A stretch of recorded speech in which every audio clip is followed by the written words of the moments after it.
Hello, hello, and welcome again to a Beatles program called Things We Said Today. This is a weekly talk show podcast in which we cover any topic we feel like about the Beatles, any part about their past, the present, sometimes even the future. I'm Ken Michaels, one of the regular co-hosts of the show. You might know me from my other Beatles program, which is a syndicated show called The Beatles Every Little Thing.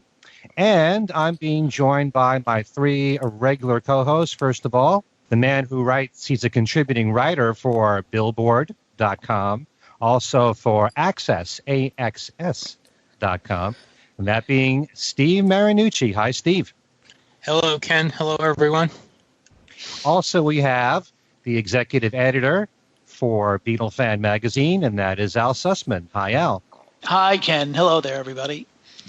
And also a contributing writer for Beatle Fan and a freelance writer. He spent many years working in the classical department at the New York Times, still occasionally writes for them, as well as the Wall Street Journal and lots of other publications, and that being Alan Kozin. Hi, Alan. Hey, Ken. Hello, everyone. And once again, we bring back a special guest to the program, that being Kit O'Toole. Kit is the author of several books of interest to Beatle fans, one of which is called Songs We Were Singing, Guided Tours through the Beatles' lesser-known tracks, and more recently a book on Michael Jackson called Michael Jackson FAQ. And every now and then we need to bring a female onto the show to keep the men in check here, so we've been told. And we welcome Kit to the show. Hi, Kit. Hi, Ken. Hello, gentlemen, and hello, everyone. Want to run for president? Yeah. Gentlemen, who came in? Oh. On the show today, we've got a main topic to get to, which has to do with Apple and what we feel they have done right in order to protect and preserve the Beatles' legacy. And we will get to that in just a few moments. But before we do that, there is yet but another major passing that we have to take note of. And it's someone near and dear to us in the Beatle world, and that being Leon Russell. Leon, an extremely talented man, extremely talented musician, played a variety of instruments, probably best known for the piano. Great arranger and conductor, had a long career in the music business, session man. We know about his connection with the Beatles, especially with George Harrison, in participation with the concert for Bangladesh, and a lot of great music that he recorded by himself. I want to get everyone's take here, and I'll also, at the very end, tell you my thoughts about Leon. But why don't we start with Alan, your thoughts on Leon Russell? Well, he had, apart from his session work, which, I really sort of knew about only recently, seeing his name turn up on credits that I had never noticed before, and thinking, wow, that's Leon Russell. I had known him mainly, through the concert for Bangladesh and his solo albums that came out just around that time and afterwards. And, he had that really sort of great bluesy down-home vocal and piano style that really was, when you think about the concert for Bangladesh, his work on it is one of the signature elements. It just stands out all through. And so, yeah, he was a great character, and didn't follow his work really that closely, but his work there was exceptional. Yeah, the interesting thing about the concert for Bangladesh is, while the artist is George Harrison and friends, the friends part played just as big a part in that concert as George Harrison did. Mm-hmm. Bob Dylan was such a major part of the show, as was Leon. Ringo was there. Eric Clapton, although he didn't get to do one of his songs. But it really was, overall, a collaborative show with all those different artists. Al, how about you? Well, as a matter of fact, a lot of those singers that were in the background were recruited by Leon. for that show, because if you remember, it was only about maybe a year and a half before that Leon had pulled together the Mad Dogs and Englishmen tour for Joe Cocker, including taking a bunch of people that had been part of Delaney and Bonnie and Friends. And including Rita Coolidge and Claudia Lanier and various others, and of course, as Alan mentioned, Leon had been a session man in the mid '60s. He wasn't really part of the Wrecking Crew, but yes, he was. Yes, he was. Was he actually a part of the Wrecking Crew? Yeah. Okay, yes, he all was. right. Yes, he was. But he did a lot of session work. Everybody from Sinatra to, well, the most obvious one obviously being Gary Lewis, where he either co-wrote or arranged all of his major hits that had also been produced by Snuff Garrett. And he was also part of the house band on Shindig. In fact, there's if you dig hard enough, you can find on YouTube a couple of clips of a very short-haired Leon doing Jerry Lee Lewis. But his prime years were in 69, 70, 71, doing production work for Joe Cocker. And as I said, putting together the Mad Dogs and Englishmen tour, his stint, and in fact his first solo album after he and Denny Cordell formed Shelter Records. His first album for Shelter, George and Ringo played on that album, and then the second album, which was released in the spring of '71, included Beware of Darkness, which is where the idea came for George and Leon to kind of share the lead vocal on that in the concert for Bangladesh. Right. And he continued to be a pretty major force until probably, I guess, the mid '70s. But then, beyond, he also had a great deal of success in the country world and Americana and on, and Elton John. Yeah. Is a great admirer of his. In fact, he kind of brought Leon back into the limelight a couple of years back for a kind of a joint album and a tour. The Union. The Union. Yeah, the Union. Yeah. Yes, exactly. Right. Yeah. So just a tremendous talent overall, and still on classic rock radio, you will hear those few songs, especially from the early '70s. Tightrope being one of them. Yeah. A Song for You, which is considered a masterpiece at this point. Joe Cocker's version of Delta Lady. Right, right. He also co-wrote Superstar. Yes. With Bonnie Bramlett, which is one of my all-time favorite Carpenters recordings. Just a masterpiece of a song. And also This Masquerade, which was a major hit for George Benson. So... Steve, how about you? I saw Leon do a Day on the Green long time ago, and I don't remember a whole lot about the show, but I did also pick up the album, the Leon Live album, and I hadn't listened to it. I had the vinyl, and I hadn't really listened to it, but last night I bought it off of Amazon, and they give you a free MP3 download, and I put it on my phone today, and I was listening to it, and I was just blown away. I could not believe how great that live album is, and I highly recommend it. It is awesome. It's basically Mad Dogs and Englishmen without Joe Cocker, but it's fantastic. It's fantastic. I mean, they are. He just rocks away. And you mentioned Jerry Lee Lewis, Al, I think, and he did play with Jerry. He apparently toured with Jerry Lee. Yeah. For a while, but not, I guess, for a couple months in his early career. I mean, the man has had. When I was writing about him last night, I was going through, and I mean, he was part of the Wrecking Crew. In fact, there was a great story that the guy who did the Wrecking Crew movie posted online last night. He posted an outtake from the movie. And I can't say the whole story here, but apparently Leon came into a Phil Spector recording session really drunk one day, and he was messing around on the piano, and Phil was getting ticked. Phil was getting very ticked, and Phil and said, "Don't you know anything about respect?" And Leon looked straight at him and said, "Yeah."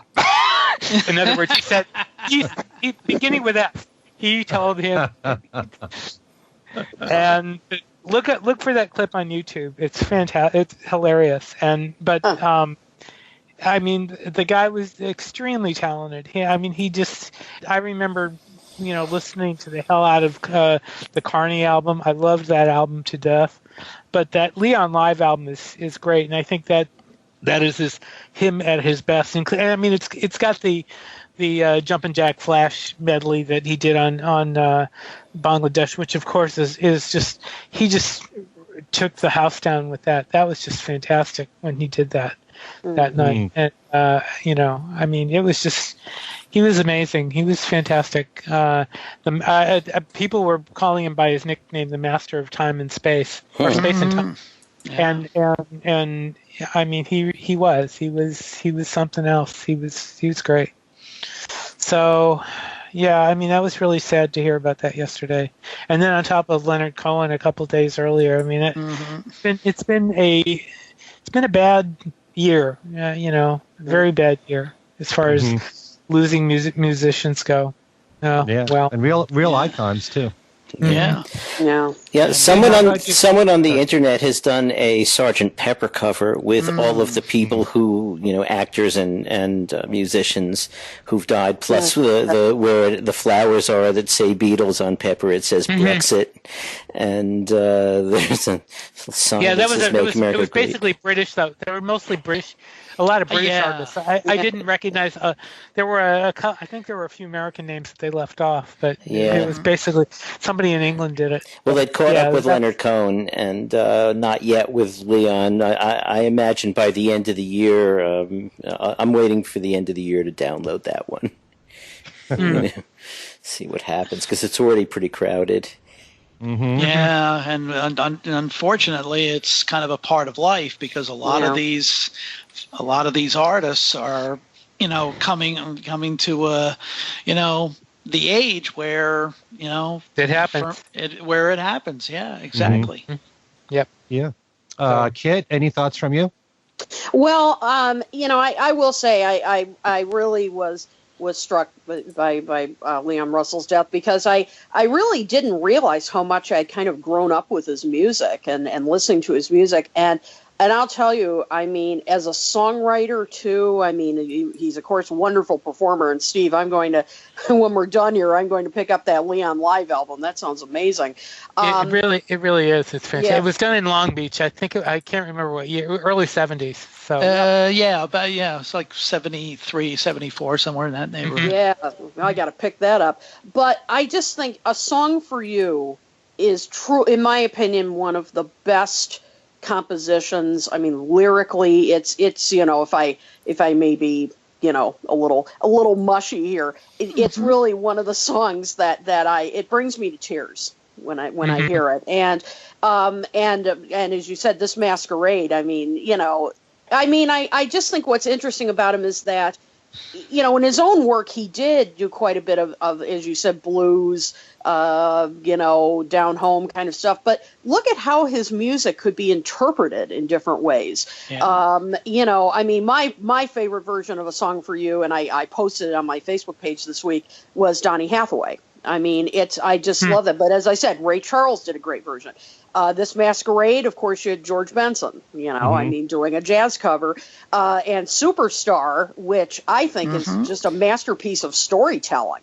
I mean, I just, it's like a mini play. I mean, I just always felt, the Carpenters, of course, had the hit with it, but so did Luther Vandross. And I love his version. Rita Coolidge. Right. And Coolidge. Yeah, I mean, look at the range of people that have performed his songs. And it just shows that he could really be a musical chameleon. And, it wasn't like you always heard one of his songs and said, oh, yeah, that's a Leon Russell song. I mean, it sometimes was hard to detect, but I just think he was an absolute, I mean, he was so gifted, such an incredible songwriter that would just write from raw emotion, and I'm going to miss him a lot.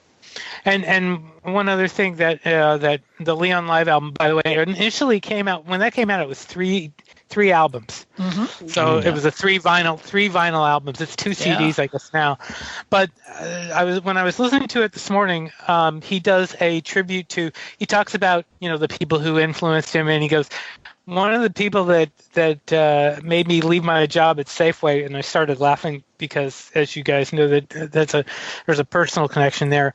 But anyway, he said it was Little Richard, and he starts doing this great, and I don't know the title of it. I don't have the album in front of me, so I can't tell you the title.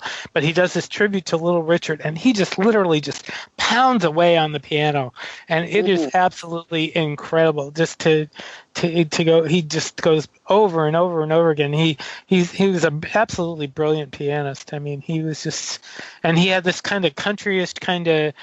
And I mean, he played with so many different people. Besides, did you guys mention Willie Nelson? I mean, he did. He did a double album with Willie right. In the late 70s. So, I mean, he was just he was really very versatile. I mean, he was amazing. I think we may have taken him.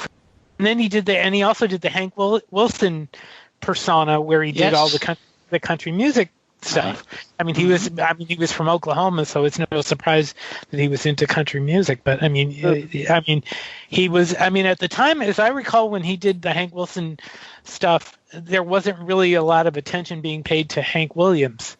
At least that's my thinking.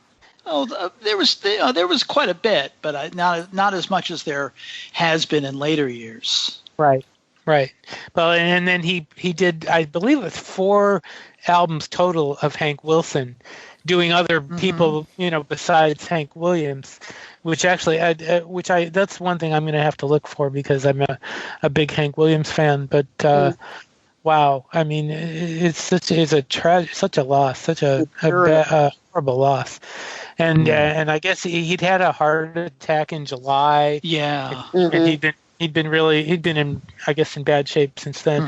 Although his wife said in a statement that they released last night that he was hoping to get back on the road in January. So, oh well. But anyway, if you can pick up his albums, pick up any of his albums, by all means. The first album has, which we had mentioned, Ringo and George. And George, right? And Mick Jagger and Charlie Watts and Bill Wyman and Eric. I believe Eric Clapton's on that too. I mean, that was kind of how much people respected him by the fact they all showed up for his albums. So yeah, people who were listening to FM radio in the early 70s probably remember "Roll Away the Stone." Oh yeah, right from that album. I love that. That was one of my favorites. I think I cranked the hell out of that song more than I care to admit. I mean, and on the live album, it sounds fantastic. He does that on the live, and it just sounds wonderful. So it kind of tells you something when at the concert from Bangladesh, when George is introducing everybody, he says, "Someone you all know by now, Leon." Yeah, he doesn't even say the last name. It's like if you know him by the first name, that's recognition right there. Yeah. But, I had the chance to see him in concert in Connecticut, and he was superb. The one thing, he didn't really have much stage presence in the sense that he didn't talk to the audience at all. It was just banging out one song after another. But the performances were just amazing, and he had great musicians to work with. So, yeah. What year was that? Oh, it's got to be over 10 years ago. See, I saw him when that live album came out, and he had a lot of stage presence. I mean, he was. I mean, if there was some kind of a sex god in rock and roll, he was it. Wow. He was. Yeah. I didn't know you felt that way about him, there, Steve. My goodness. No, I didn't. I didn't. I'm just saying. I think there were a lot of he had a lot of female fans. Let's put it that way. Oh, Uh-huh. oh yeah. Oh yeah, I remember when I was working at Sam Goody in the early '70s. There was one particular girl. It was a cashier who absolutely was over the moon about Leon Russell. And not to and I one of the first reactions I looked for was Chris O'Dell, who Yes. is the subject of his song Pisces Apple Lady. Yeah. And they she writes, if you get the Miss O'Dell book, he's in that book. So, but he was great. What a loss. That's all I can. I mean, we've been saying that a lot this year, but in this particular case, it really means something. It really does. Yeah. And I always admire people that really pay their dues. And Leon, just the beginning of his career, being a session player and being part of the Wrecking Crew and learning about all the people that he worked with. And in particular, I always knew about the Gary Lewis connection. And I just wanted to look it up. But he had a hand in co-writing Everybody Loves a Clown. And also She's Just My Style. And sure. You mentioned Frank Sinatra. He played on the Strangers in the Night album. Yep. And he also played on Mr. Tambourine Man. He played on the song Mr. Tambourine Man. Oh, so I mean, he was, as part of that Wrecking Crew, I mean, he was all over some of the greatest songs of the era, And again, shows his versatility. Mm-hmm. Yeah. And he also worked with Glenn Campbell, who was part of the Wrecking Crew too. I just posted something on Facebook with the two of them doing Gentle on My Mind together, and it's just amazing. So I just want to quickly mention a few of the Beatle connections here, because apart from the concert for Bangladesh, the song Bangladesh, George said that intro, My Friend Came to Me, was an idea that Leon suggested to him, that you should tell a story at the very beginning as to why you're doing this, and so Leon inspired George to come up with the intro of that song. And also where the concert for Bangladesh is concerned, I know I said this before, but one of my favorite moments in the entire show is when George and Bob Dylan and Leon are playing together. Just like a woman. And yeah. sharing the same microphone. Yeah. Which is such a magic moment. I equate that with the Beatles when they did This Boy. John, Paul, and George are on the same microphone. I love that. And certainly the whole Young Blood, Jumpin' Jack Flash medley right there was just, an amazing moment there as part of the concert. Just a great performance. But Leon also did play on the Rock and Roll album from John. And he played on Badfinger's Straight Up album. It's him playing the piano on Day After Day. And with George, the song You actually stems from sessions with Ronnie Spector, because it was supposed to be written for her to record, to make it out. Leon Russell was on that. So when you look at the credits for You on the Extra Texture album, Leon's on it. And he also plays on Tired of Midnight Blue, the piano on that. So a lot of connections there with the Beatles, and overall just a tremendous talent and a great loss. Leon. Matter of fact, going back to what you were saying about the concert for Bangladesh, the first single that Dylan released after the concert for Bangladesh in the fall of '71 was a record called "Watching the River Flow," and the the first notes of that record are unmistakably Leon Russell's piano. Right. Yeah. Right. Wow. He had a sound and a style that was all his own. He sure did. And we will greatly miss him. Yeah. Yeah, we will. So let's move on to our other topic for the show, and that is talking about Apple, the company Apple, the Beatles company Apple. And you might have noticed that in some of our past shows, we might have been a little critical of Apple here on the show. A little?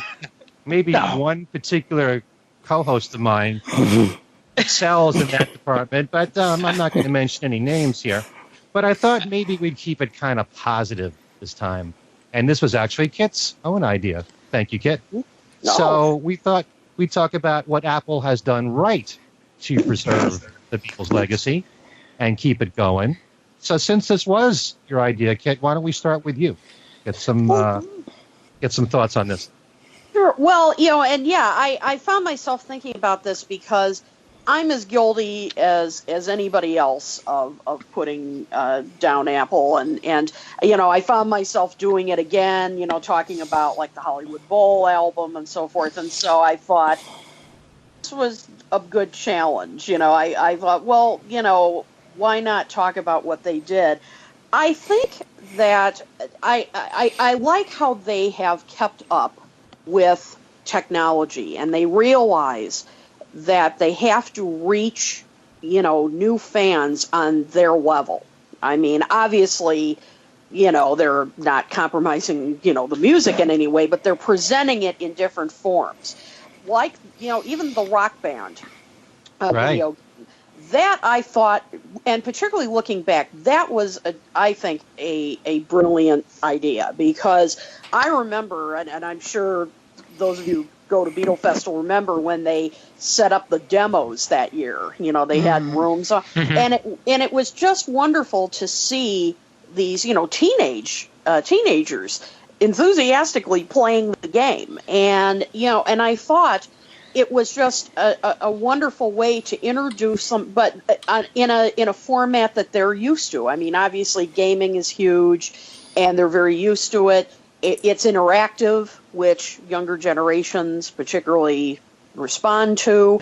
And, of course, it was great for us longtime fans, too, because they did the wonderful remixes and kind of deconstructed the songs. I mean, I love that personally.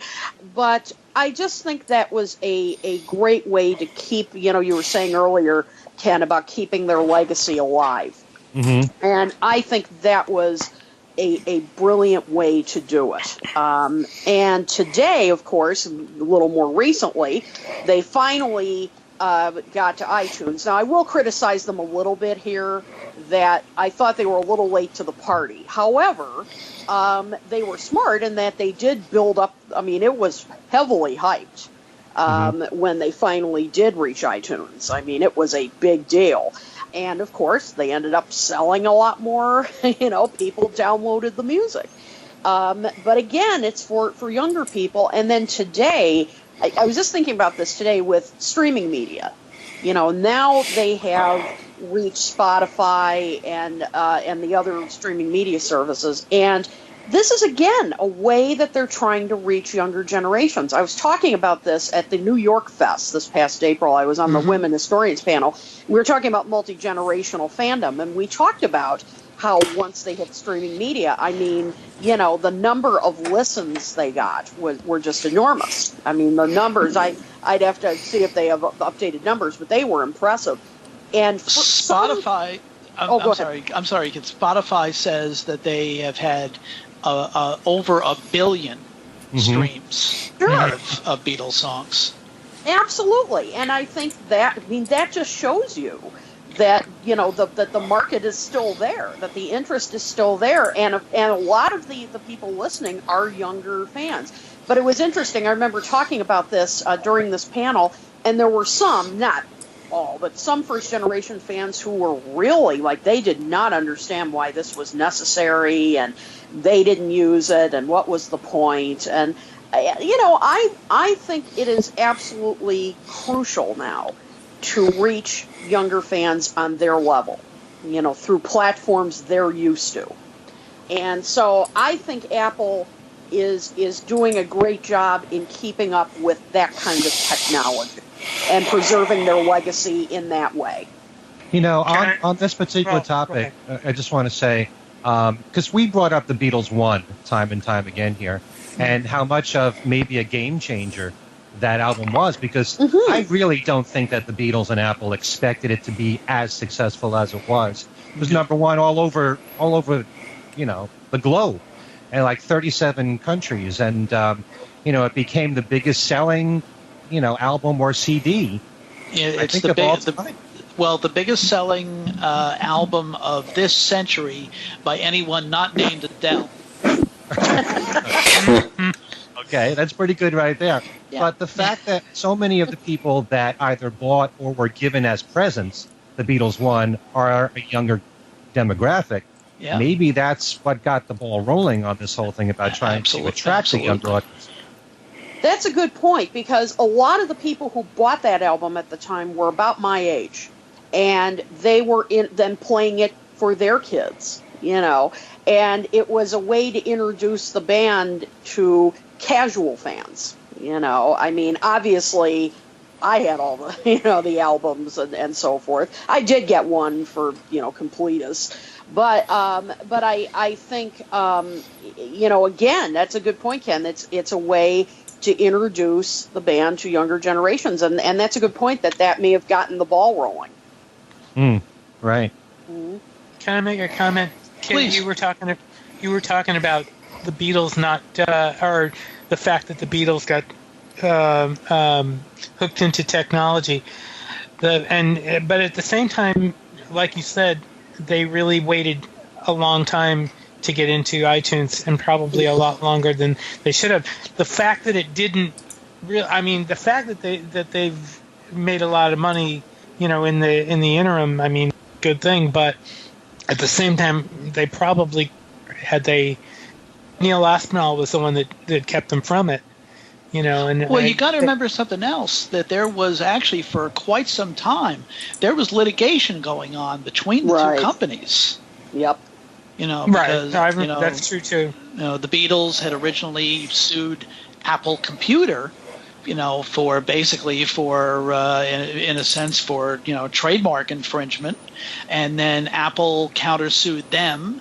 And this went back and forth for a number of years, and that's probably the main thing that kept the Beatles off of iTunes, because Steve Jobs was a huge, massive Beatle fan.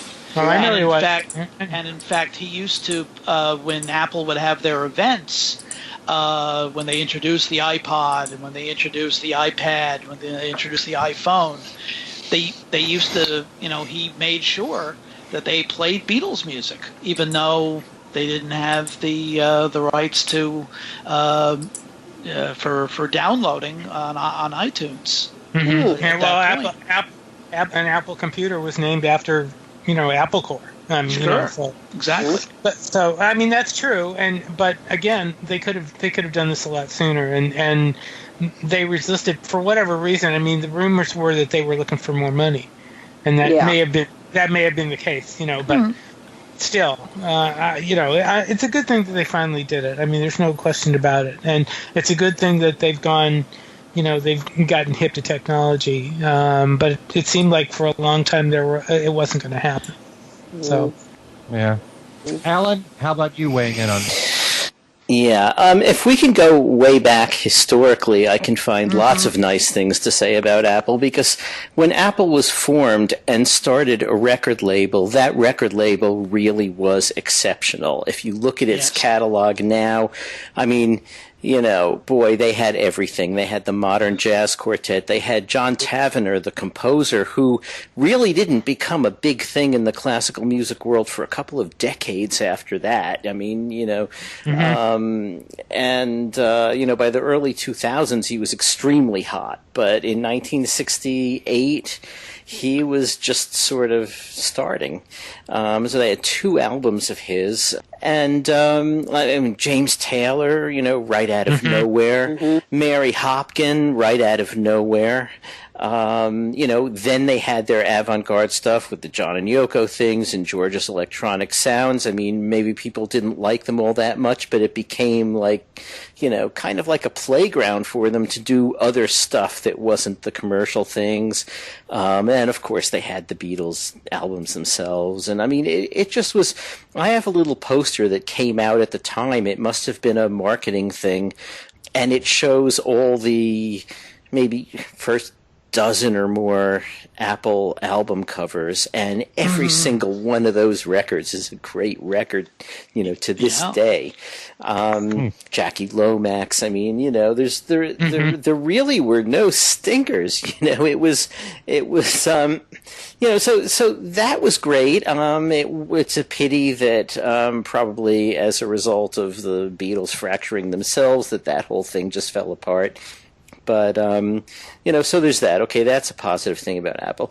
The One Plus set that came out last year I thought was great, but I would have to footnote that by saying that this was at least like the third iteration of the One album. The first one was, apart from being generally useless, and I know the arguments, we just heard them again, was badly mastered and brick-walled, as they say. Then they finally replaced the tracks with, the remastered tracks, which, okay, now it sounds better at least, but it's still, the one album. And then finally, just a year ago, 15 years after bringing it out for the first time, they put out, a really exceptional set of, all those videos. I mean, they're still missing some videos, and various people have had complaints about this or that. I thought it was really well done. I thought the restoration on things like the Penny Lane clip and the Strawberry Fields clip and some of those others was very well done. I can hear voices of some of my more erudite fanatical colleagues saying, yes, but they replaced 8 frames in the Penny Lane video with 8 other frames. And yeah, okay, fine, but generally speaking, we can now say that those classic videos are out there. It took them way too long, because they're too busy focusing on, getting the 14-year-olds to hear the hits for the first time. And I have no real problem with that, so long as they're also giving the rest of us the stuff that we would like. The Rock Band thing, I wrote, I've sort of made a career of pointing out the stuff they do that's wrong, especially when I was at the Times. And when the Rock Band thing came out, I wrote a little piece for them saying that, basically for people really interested in Beatles music, this is entirely useless, except that even though it is very, very encrypted, it'll take a few months, but we will get those track isolations out one way or another. And, and it was done one way or another. I mean, first people would actually purposely fail at the game so that only one track would play, and they would record that. And then finally it took, I think, 8 months to crack the encryption, and people were able to get, everything out. And so unwittingly, Apple put out something that we really, really wanted, which was track isolation. So that was a good thing, but I don't think they meant to do it. What else? They also put out studio fragments in those Rock Band mixes too. That's right, too. Yeah. So we did get plenty of extra stuff in there. It took an awful lot of work to actually get it because they didn't mean us to have it, but we have it, and that's great. And that has allowed a lot of people who are very technically skilled to actually sort of recreate what the session track layouts were, which, the unencrypted Rock Band tracks themselves don't quite give you, but people were able to say, okay, they recorded the drums and bass together, so this would have been that track, and and reconstruct those in a really good, useful way.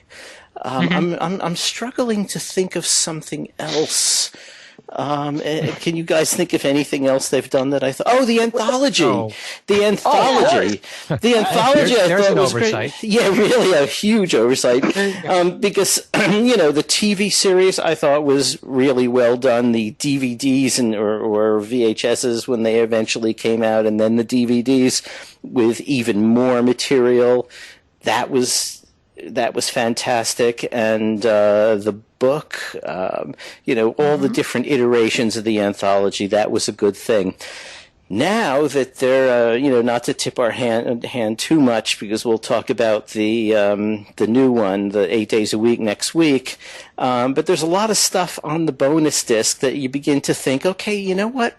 If they took all the raw material from the anthology, including some of those outtakes, and some of these outtakes and re-edited the whole thing, you're beginning to get multi-perspective. I wasn't going to say anything too much about that, but you're right, and I was thinking the same thing.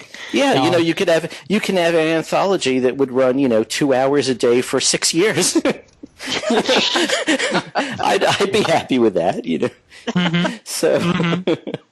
So okay, that's probably about as much as I can think. Oh, the remastering of the albums in 2009. Again, it took them way too long, but I thought those were carefully done, and was happy to have them. And then the mono reissues on vinyl, that was a lot of fun actually to play those in that format.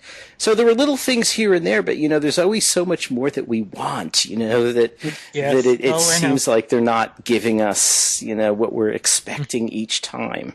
So, yeah. Okay. It seems natural for you, Steve, to just bounce off of this. Actually, a couple of the ideas I had kind of bounce off what Alan said. Alan was talking about the mono release, the mono vinyl the mono CDs, because I thought that was fantastic. I also put down the Apple CD box because I thought that was that goes back to what you said about Alan, about how great the catalog was, because that box was fantastic. But I had a couple. I mean, I also had a couple of other releases. I thought Yellow Submarine soundtrack was wonderful. I also thought Let It Be Naked was wonderful, and I've said before that I didn't like it in the beginning, but after listening to it over and over and listening to how well it sounded, I think that was really good too. But I also have two other things. I'll go to the first one first because it bounces off what you just were saying about the movie, that we're going to talk about next week. The whole between OnePlus and 8 Days a Week, it seems to me that Ringo is getting more of a spotlight, and I think that's a great thing. I think it's an excellent thing. And one thing that, and I'm going to probably tip a hand here, and Alan, tell me if you agree. Ringo says a lot in the special features on the movie, and some of his opinions are not stuff I've heard before, and it's so great to hear him talk about not just himself, but about everybody else, and give his views. And I think and let's make it clear. I mean, everybody's always kind of pushed Ringo to the back, like he doesn't know what he's talking about. He does. He does know. Yeah.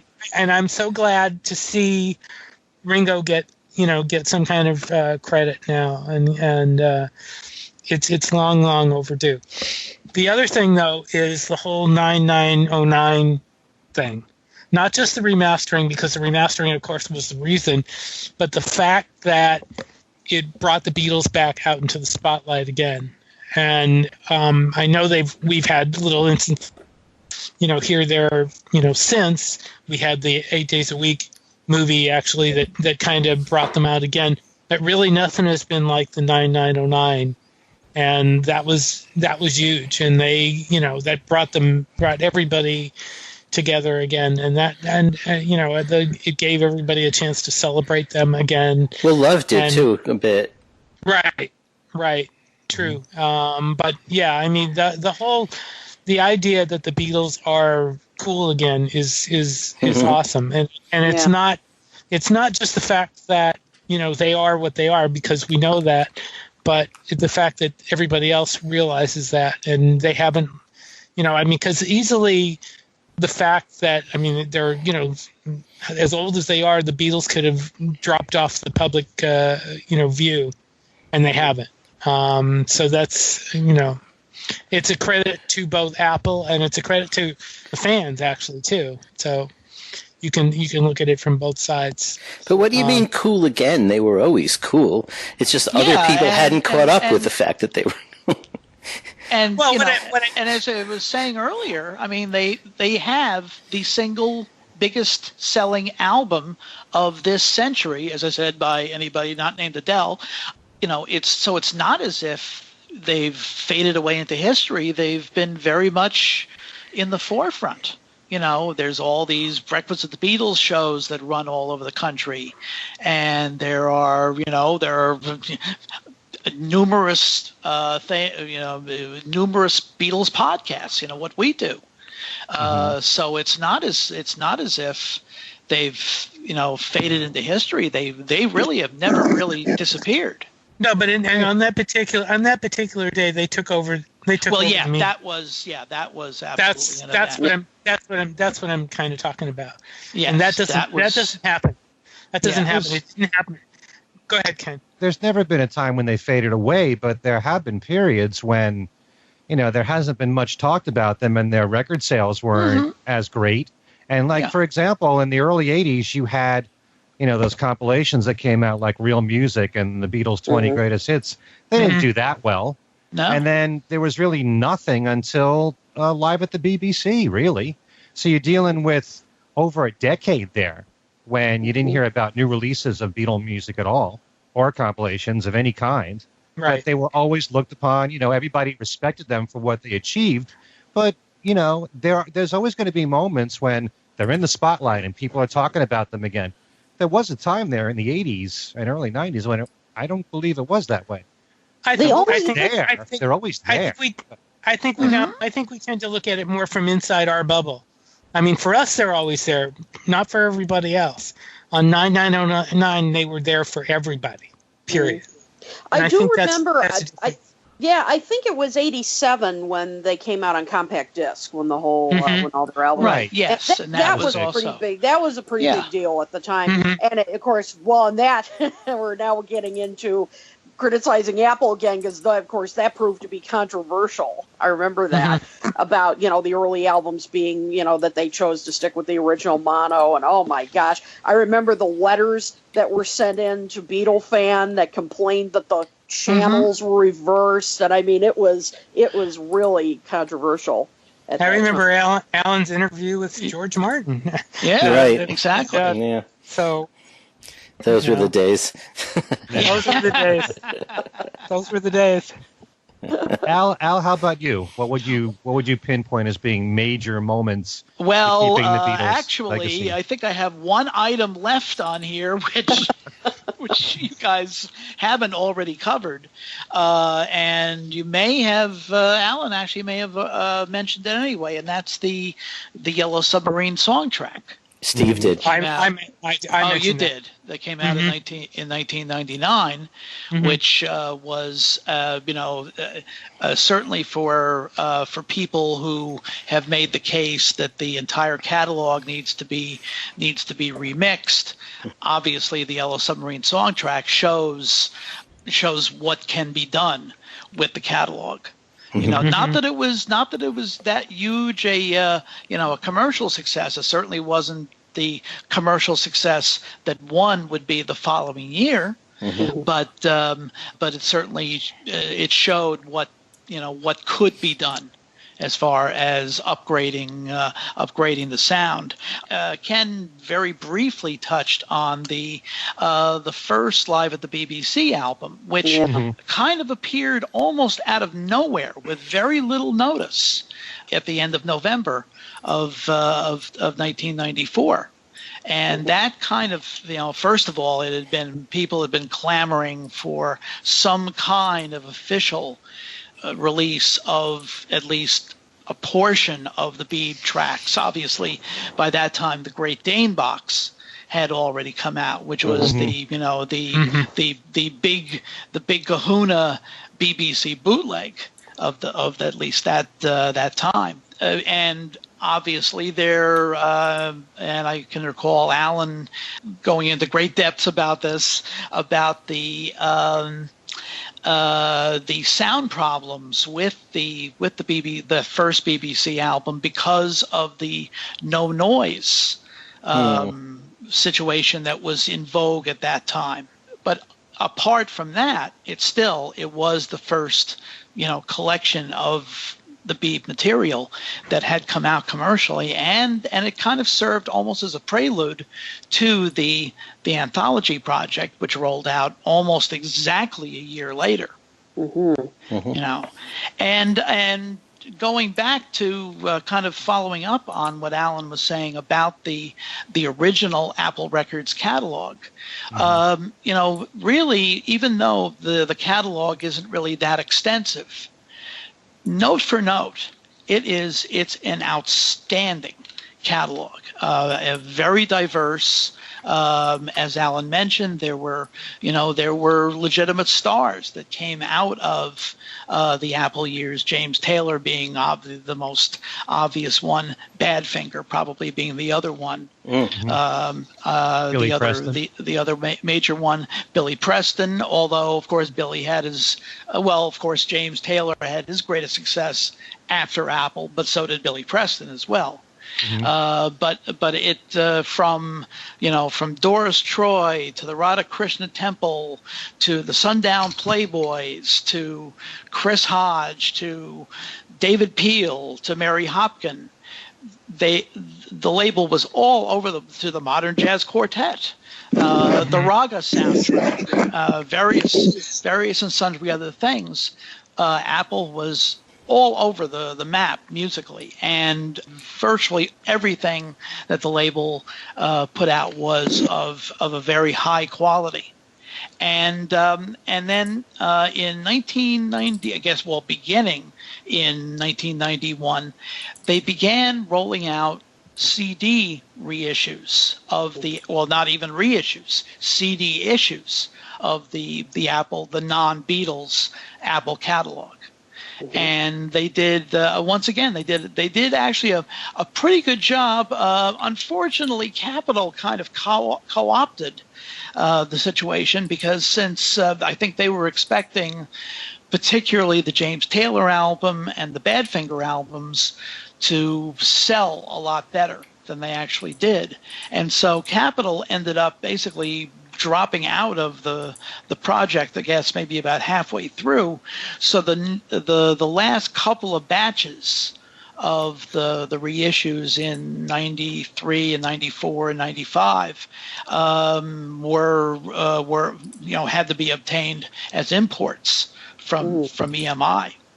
But they did actually a pretty good job with those reissues. And then perhaps, even though they didn't roll out the complete catalog, they probably did a better job in 2010. Yeah. In October of 2010, with the 17 albums that they did reissue, plus that wonderful Come and Get It Best of Apple Records compilation, which included a lot of things, a lot of singles that had never appeared on Apple albums, things like Thingamy Bob, things like the Sundown Playboys single, Chris Hodge, Lon and Derek Van Eaton, et cetera, et cetera. So I think they did a very good job there. Of course, the anthology, the entire scope of the anthology project. Not just the broadcast and video and DVD and even the director's cut versions of the film, but also the 3 double CD anthology audio discs, all of which went to #1. That's right. And plus also, as Alan mentioned, the book. So certainly the anthology project has to be considered as a major success for Apple. And as Steve mentioned, definitely the 90909 event with the release of the two box sets of the stereo and mono Beatles catalog, plus the Rock Band discs. And also the release of the stereo album separately, all of that on the same day. It really was definitely an event, and we did touch, I think, on Love as well. Oh, I don't know if we did. I think that certainly has to be a positive. And you thought you had nothing to add there, Al. Well, a lot of this is really going back on, kind of reinforcing what you guys had been saying. Yeah, if I could just touch on just one thing you said, Alan, because I had it on my list too, and Alan, I think you hit the nail on the head about this too when you were talking about the albums that Apple originally issued, and I think Alan, you said they weren't really commercial, and Yeah. I think that's one of their strengths. I mean, Al, you just talked about how diverse, their lineup was, their clientele, and these are people that who knows if they could have gotten record deals. I mean, as talented as James Taylor was and is, he didn't fit into any category. I mean, who knows if would have. I mean, I'm sure the Apple connection helped him eventually, really gain fame, but Apple took the chance on him, and I think that that was an absolute strength and that really became kind of a maverick label that they were able to take on these definitely non-commercial acts. Because let's face it, the Beatles could have done that. I mean, they could have set up their own label and said, "Hey, let's produce some hits. Let's listen to what's going on the charts, and then let's find some bands that sound like that, and away you go." I mean, they, of course, they wanted to make money, but they were also interested in nurturing talent, and so absolutely, I think that was one of Apple's main strengths. I just love the fact that we're bringing this up because I don't think the Beatles get nearly enough credit for their own record company and signing all these acts. I think that the artists that the Beatles brought to Apple were really an extension of themselves and giving themselves the chance to put out music or art that they might have wanted to do but probably couldn't get away with as much in the Beatles. The fact that John and Yoko could do all the avant-garde stuff that they did, George Harrison could put out wall-to-wall music where it's almost all Indian music, whereas on a Beatle album, he'll get one Indian track. Or he can produce the Radha Krishna temple. He could do that. They could all fulfill a lot of their own artistic ambitions through other artists. And, like you said, it's so diverse, all the artists that were on Apple, and they deserve a ton of credit for that. And not only that, in the early days, they were actually hands-on. You've got Paul McCartney playing bass on the James Taylor album on some songs. You've got George Harrison on Jackie Lomax's, and Doris Troy and Billy Preston. Yeah. So you also have. I mean, I think they intended these to be commercial releases, and I think that they were in a lot of ways. I mean, a lot of those early Apple albums had hit singles off them, and not only that, once you began to hear, I mean, okay, maybe not everybody in the world is as crazy as some of us, but once you began to hear that Paul's playing bass on that, George is playing guitar on that, you kind of went out and bought the album to hear that too. And then if you were turned on to the performer, and you also, a lot of these albums, because they were on Apple, it came with kind of an endorsement. The Beatles wouldn't assign these guys, and the Beatles were, they had to okay everything, even if they didn't bring them into the label, even if they didn't sit there and listen to the demo tapes, which I think in some cases they did. Still, they signed off on it, and so it being on Apple was an endorsement, and that's something that no other label has had. I mean, you could say, well, okay, Reprise Records was Frank Sinatra's label, but you didn't get the idea that, Jimi Hendrix was signed because Frank Sinatra thought he was great, Right. Whereas, here with Apple, you've got, it's an artist-led label, and anything that's on it, you've got to assume is personally endorsed by them, and that's it. When it's the Beatles, I mean, that's a big deal. That's a good point right there. As far as all of, all the Apple releases, I have very little criticism to make for any of it, because I think most of it was well done. I especially love the BBC double CDs that came out. And even though there was that no noise problem in the very beginning, in terms of the actual material, it was fantastic. That first Live at the BBC was an amazing collection to put out. And between that and On Air, I'm sure that there are many people listening who wish there'd be the box set of everything. Right. Sure. Of course. But if you had to whittle it down to 4 CDs, I think, you got the best of the bunch. But why do you have to whittle it down to the 4 CDs? You know, Well, you don't have to. You can do what you want. You're the Beatles. Well, I agree with that, and I wish that the record company would feel that way. Mhm. But that's another topic that we've hammered to the ground here on Yes. the show. As far as who is your audience? Are you trying to appeal to the hardcore fan that wants everything, or do you want to appeal to a mainstream crowd? I love all these releases like Love. Love can attract young fans to the Beatles just by seeing it in Las Vegas. Yep. You can win over new fans that way. And, Let It Be Naked was fine, but I like what Steve said. First of all, the sound quality on Let It Be Naked is fantastic. It really sounds so crystal clear. Whether or not you think, it was worth their while to do it for a few songs that really had the Phil Spector production behind it, there's only like 4 songs on Let It Be where Phil Spector did a lot. Mhm. Even then, I would even question a lot. Yellow Submarine Songtrack, I loved a lot. Most of it was fine. And I do like the fact, as Kid has said, that they are trying to appeal to a younger demographic. And one thing that I haven't mentioned here on this show is that about a week after 8 Days a Week was released in theaters, I got to attend the Q&A at the college where I do my Beatles show, Every Little Thing. And Jeff Jones was there, the CEO of Apple. And he took Q&A from the audience. And one question that we've addressed here on this show regarding 8 Days a Week is, why is it Hulu picked it up instead of Netflix? And Jeff Jones said, clear out. They have a younger audience.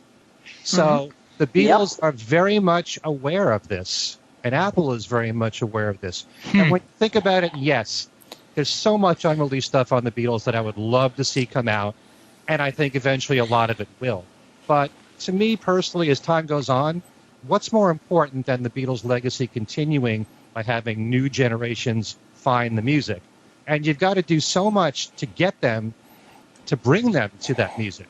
However method you do it, I'm all for it. Yep. So, 8 Days a Week, I'm sure there are a lot of people who thought, well, it was supposed to have so much unreleased footage of the Beatles live, and there wasn't enough for a lot of people, and it was more geared towards a mainstream audience, maybe a younger audience. Well, that could be a good thing, because if it leads to them wanting to investigate the Beatles catalog, what's more important than that? As time goes on, it gets more and more difficult for any artist, the veteran artist, for people to discover older and older music. So whatever Apple can do in that direction, I applaud them for that reason. I agree. Absolutely. All right. So anybody want to add anything? A dissenting opinion, Mr. Cozen?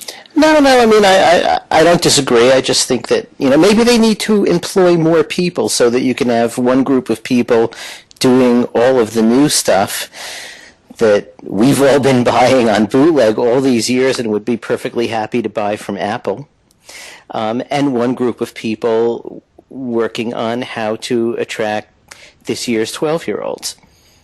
Mm-hmm. The problem, I'm all for that too. There's biggest nothing wrong with trying to attract both audiences. Yeah. It's just that they can only do one thing at a time, and that's a big frustration. That if, like, once you see that it's going to be sort of a mainstream new audience kind of project, you realize that that's it for the year. For a while, okay, so that's it for the year, but we're sort of running out of years here, some of us. And I'd well, like to. One thing you got to remember, though, is that unlike most of its history, Apple is no longer autonomous. They're now just simply part of the Universal Music Group. Right. And unfortunately, they call the shots. Yes and no. Yes okay. and no. The deal is that Universal has the right of first refusal. Mm-hmm. Apple could put together a monster project, and if Universal didn't want it, it could go to Sony. They probably don't, want to think about that because that gets a bit messy. But that's the whole deal. That's the whole reason that we're not getting annual 50th anniversary, issues of unreleased stuff the way Dylan is doing it. I mean, he's doing it because he's happy to do it. because basically this simply preserves the copyright for the record company, not for the artist. Right. Yeah, The copyright reverts to the artist anyway, and the deal that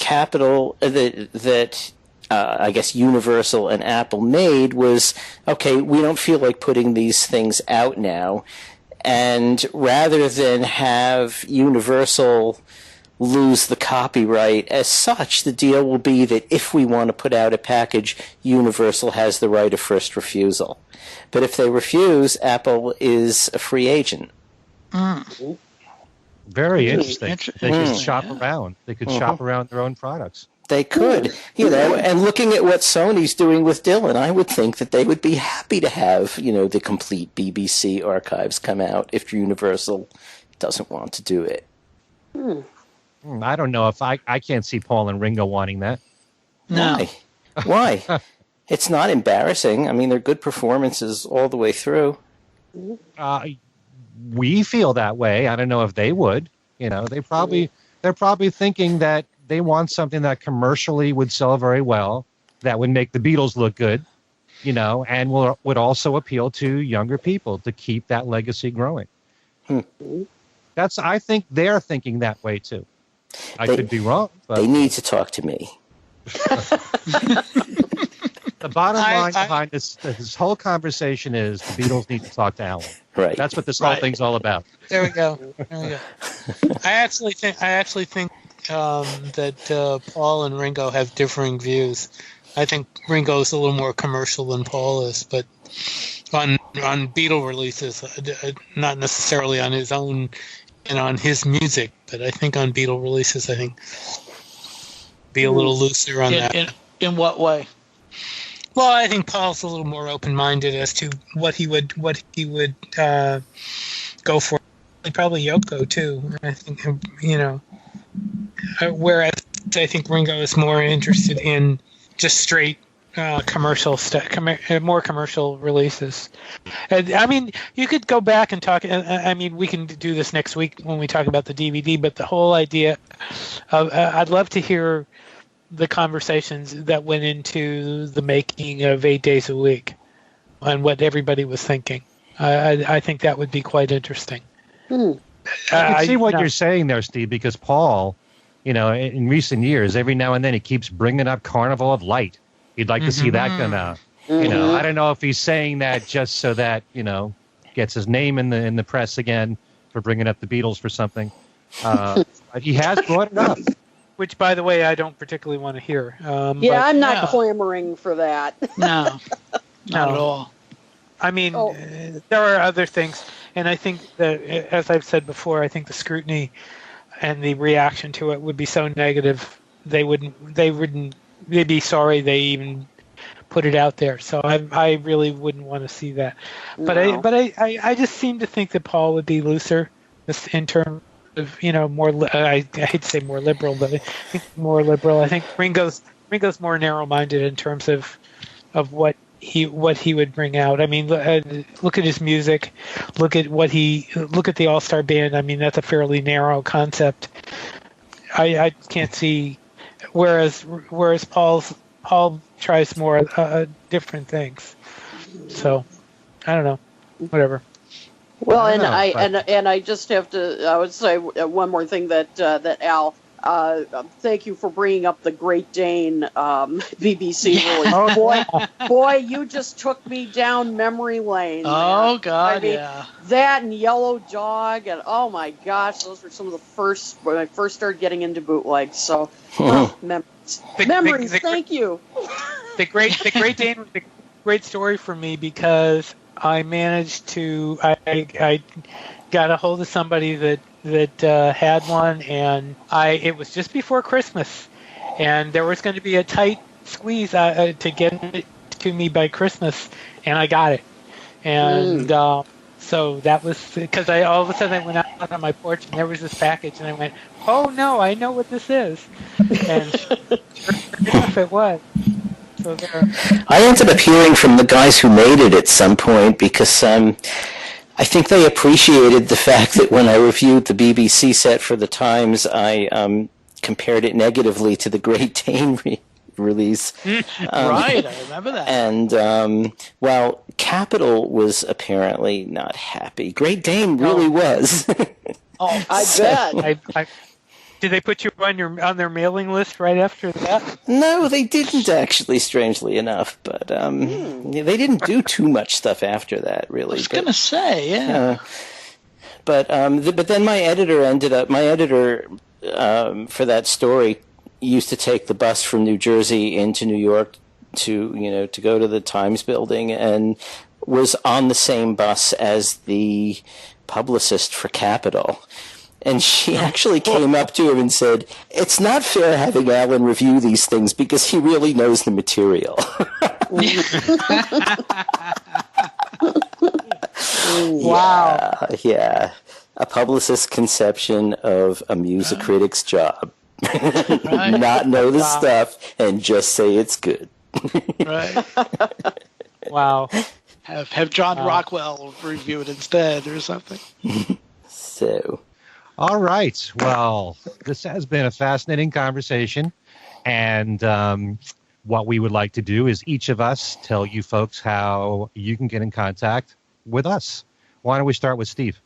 You can get me at BeatlesExaminer@gmail.com or on my Facebook page and my Beatles news group, Beatles News and Commentary. All right. Al, how about you? Facebook, Al Sussman, Twitter at ASUSS49, and one very quick plug because it involves one of the affiliates that carries things we said today. Alan Haber's Pure Pop Radio.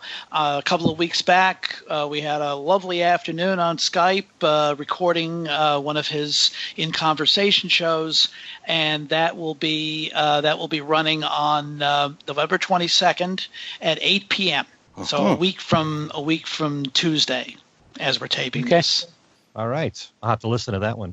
The first show was great, Al.